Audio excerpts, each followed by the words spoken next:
Hey friends, Dr. Motley here, once again talking about strep. Strep part 3. We talked about strep 1, we talked about hidden signs and signals. Strep 2, we talked about the mechanisms of strep, the basics of strep.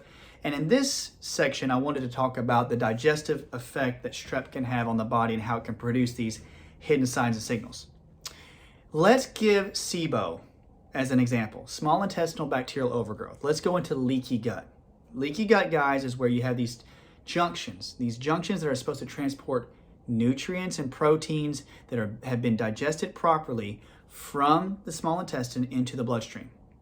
Now, if you ever have inflammation, if you ever have infections, if you have too much sugar or carbs, you can actually produce a substance called zonulin. And zonulin will actually control the junction gaps, the pores, like having a big pore with a zit or a blackhead. That's what you need to think about when you have leaky gut. The pore gets too big, allowing undigested particles to get through the pore and get into the bloodstream.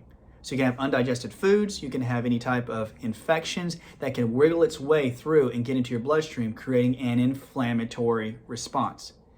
So let's start with that basic thought. Leaky gut, we have SIBO. So let's say strep in your life has overgrown. You eat some sugar when you're a kid, you get a strep infection like strep pyogenes causing tonsillitis or group A strep. You eat lots of sugar like I did when I was a kid, damage my gut, causing leaky gut issues. The strep goes down into the digestive tract, gets into your lungs. But let's say that in that stomach area, in that small intestine area, you start to have inflammatory patterns. Remember, strep can be a normal inhabitant of the large intestine. But if the ileocecal valve, which is the small sphincter valve that goes between the large intestine and the small intestine, if it ever gets weak or diseased near the appendix, you can have bad bacteria such as strep migrate back into the small intestine. And if you've had, like I did, chronic sugar, chronic carbs, and I damaged the lining of my small intestine and my stomach, I gave myself leaky gut issues, then that strep, which could be a normal part of my large intestine, could actually go into my small intestine, wiggle its way through the cracks and pores, and jump into my bloodstream. So you can have where your stomach, your small intestine, your large intestine all have this dilemma going on, and this can cause those unexpected flare-ups. Because if you ever have a time where you eat foods, or if you get stressed emotionally, it can cause the small sphincter in the ileocecal valve to actually become loose, go into spasm, become weak. And some of those infections can wiggle the way back into the small intestine and get back into your bloodstream, inflaming you. And you have these symptoms such as, all of a sudden, I got stuffy nose, or my child always has itchy ears, or they have congested ears or congested throat. It goes away for a little bit, but it comes back full force. Why? Follow their food patterns, because if the food patterns have high carbs or sugars, it could initiate more of the leaky gut syndrome or cause the ileocecal valve to go into spasm, allowing that bacteria to go back into the small intestine. That's just one example of how it can work. But if you had huge emotional stress, it can also do the same thing to the ileocecal valve, also injuring the liver. So you could have, for example, all this infection going into the bloodstream. You can have their toxins then being produced, causing the skin rashes, causing the aches and the body pain, and then it can go into the liver, and the liver's trying to filter it out. So at night, you could have wakefulness, not going to sleep, because in Chinese medicine, the liver is most active between 1 and 3 a.m. So the liver's trying to clean out all these toxins, trying to rid the body of the infections, trying to get rid of it as quickly as possible, and it can mess with your methylation. This is another example. Methylation then is affected, your body's liver detox mechanisms. So you can have small intestinal bacterial overgrowth, you can have some leaky gut from the sugars and the high carbs and maybe pesticides we have in our culture, leaking out into our bloodstream. Our liver tries to catch it, so does our spleen. We talked about the spleen. You can get all these organs that can be dysfunctional, and they all can give you signs and symptoms in certain areas. Does that make sense? So if my small intestine was ever aggravated, it could give me the signs and symptoms all along the small intestine meridian pathway. So strep, being in that part of the area, can actually affect what? Small intestine goes from the outside of the pinky all the way up through the elbow, up the back of the shoulder, through the shoulder blade, up the neck and can eventually end in the ear, around the ear, the TMJ.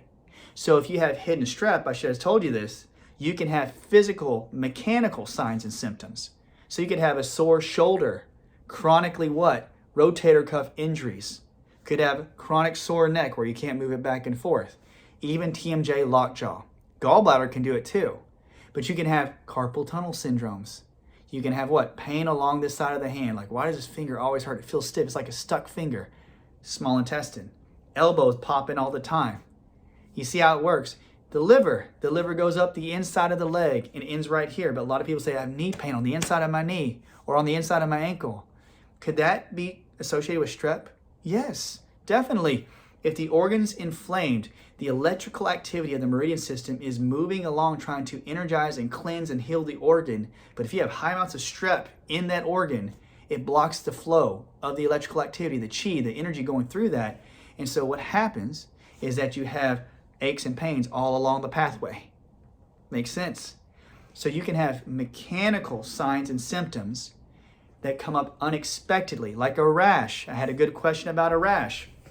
A rash coming in and saying, a rash showing up and presenting itself in the pattern or in the area of the meridian. So sometimes patients will come in and go, I got a rash, literally right here on my neck, right there, doc, a little bit in the front. My first thought is small intestine meridian, large intestine meridian. Something's going on in that organ, in that meridian. Something's getting toxified and there's too many toxins spilling out into the system. So they'll get breakouts or rashes or pimples or acne. If you ever have acne in certain parts of the area of the face, look in Chinese face diagnosis. It's amazing. But if you have it or your child has any type of rashes, any types of bumps, and they're on the back of the arms, I suspect small intestine. If it's ever on the front or on the top of the bicep, I either suspect large intestine or lung. You see how it works. You follow the patterns. So strep, if you keep getting congestion or sore throat, look for rashes, look for inflammation patterns. And also what? If it's lockjaw, if it's certain areas right around here, I look on my acupuncture chart, which I do, and I look in my friend's book, Dr. Josh Axe. He did Ancient Remedies. He has a great book, guys. Check it out. It's awesome.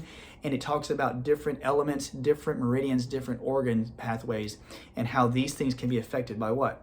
Infections, nutrient deficiencies. So I want you to look into your acupuncture. Don't be discouraged. I know it's a lot to look into, but when you have strep and it's hiding, these are the telltale signs that can tell you that an infection is hanging around. So you could have the mechanical issues, the joint problems, you could have the rashes, you could have upset stomach, you could have SIBO, you could have the leaky gut, but they can all be helped. We'll talk about some herbals, really simple things, but then you can have the emotions. So if you have an organ that's affected by what? Strep, say your small intestine. In Chinese medicine, the small intestine is in the fire element. The fire element is what? That element that helps you process and cultivate joy or happiness. Those things that help you produce what? An expectation, a happy expectation in life. But when it is deficient, if the fire element, if the chi or the energy, which means this, the motility of the small intestine is ever put into reverse, which it can be by methane gas, by bad bacteria. It produces a gas which can reverse the movement of your small intestine. Study IBS, it's crazy. But it can do that, and so the functionality of the small intestine gets lower, but what happens? The emotions that it's supposed to process in Chinese medicine goes down the drain too. So you'll start to feel lost or vulnerable, non-supported, I'm abandoned. So any toxicity from strep that's in an area or organ can cause you to have these emotional upsets, especially people with SIBO. They'll get depressed, they feel lost, they don't have an expectation of life, they don't have any direction. And that can all be done through all be a result of digestive issues or liver problems, small intestine and large intestine. So I want you guys to know, if you have emotional instabilities and you have these chronic signals of strep, it could be the strep causing too much toxicity in the body, too much toxicity in the gut, and that can affect your emotional status. It can actually put toxins in your blood, get into your brain in a way, and affect your brain's ability to cognitively function at an optimal level. It can also screw up your serotonin and dopamine levels, because serotonin is produced heavily within the digestive tract. So guys, you see how your emotions can be affected. If strep was in the lungs, it could keep you from processing grief, sadness, make you cry too much when you need to what? Heal. So you have the emotions, the mechanics, all of these things being brought to you by infections. But today we're talking about strep. Check into strep. We have a lot of patients that come in. I'm repeating myself, but it's amazing to see when you get rid of the strep, their emotions get better. When you get their organs healing, they can process the daily amount of strain and stress. That's what your body was meant to do. Be able to handle the stress because your organs are working at 100%. We are not reductionists. We are not just pieces. We're a whole person. Remember that. Body, mind, soul, spirit, mechanics, all together. Now, we talked about that. We talked about, I talked about that. We talked about SIBO. We talked about the emotions. We talked about the mechanics. I want to talk to you things about herbals. Okay, I know this is a long video, but the herbals. The ones that I like the best, I'm going to look at my list here. There's many out there. There is a really good book by Stephen Buhner, it's called Herbal Antibiotics. Check it out. It has a lot of recommendations. It's a great book. The things I use at the office are pretty simple when it comes to strep. But if your little one has strep, remember, always consult with your primary care physician. Ask your doctor their opinion, because some things may not be suitable or suggested for young adults or young children or babies, and some even for pregnant ladies, so you have to look at the labels. But these are things that I find with individuals that have strep that I've seen work really well. So always consult your physician. But Hutania, that's really good. It's an Ayurvedic herb. I love golden thread, which is Chinese coptis. These are a few examples. Noni, I say this all the time because they work so well. Noni, which is from a good group called Supreme Nutrition Products, which is Morinda Supreme. Noni is Morinda Supreme. Morinda. Neem powder. Neem is awesome. It's Ayurvedic herb, it's spice. It's really good at killing off microbials, but it's called Malia. Malia Supreme. See my tongue? Malia. Sorry. And there's a few other ones that I really like Artemisia, Astragalus. Astragalus is really good. It builds the immune system, but it's been shown to have really good antimicrobial qualities. And one of my favorites is woad. Woad is Chinese Isotis. These are all good examples. And on their website, Supreme Nutrition Products, go check it out, guys. They have really good research about how these things can kill off strep, staph, viruses, bacteria, parasites, even Lyme. It's really interesting research. But one of my favorites that are safe for pregnant ladies and for little kids is Vital Guard. It's chrysanthemum. So chrysanthemum, mum flowers, ground up, can really kill off a lot of infections. It depends if you can find a good holistic practitioner, a good kinesiologist, a good acupuncturist, a good osteopath, a good general practitioner, somebody who looks at the holistic side of the body, who can test you for these supplements. And we need to start to go over the vitamin D receptors, because if we're going to use the herbals, these can help. I want you to research them. But you don't have to take every one of them. I'm not suggesting you take every one of them. I want you to research for them and know that there's hope, even for little ones. And if antibiotic therapy isn't working, these are some things you can look into. Ask your primary care physician or your holistic practitioner, okay? And the other thing, I'm going a little bit further. I may have to do this on another video, but look in the VDR, vitamin D receptor. The stronger your vitamin D receptor through your genes, there's many vitamin D receptors, the stronger your immune. If you have MTHFR or VDR receptor defects, you can always be susceptible to recurring chronic infections. And that's another talk about methylation. I need to put that down. So these are the things you need to look into. VDR and MTHFR if it's recurring infections. Guys, this is a long video. This is strep number 3. I don't know if I'll number 4. I probably maybe I should do an hour-long thing. Guys, again, if you guys are ever interested or you think I should, let me know, okay? An hour-long webinar or something on strep. Guys, take it easy. I love y'all. See ya.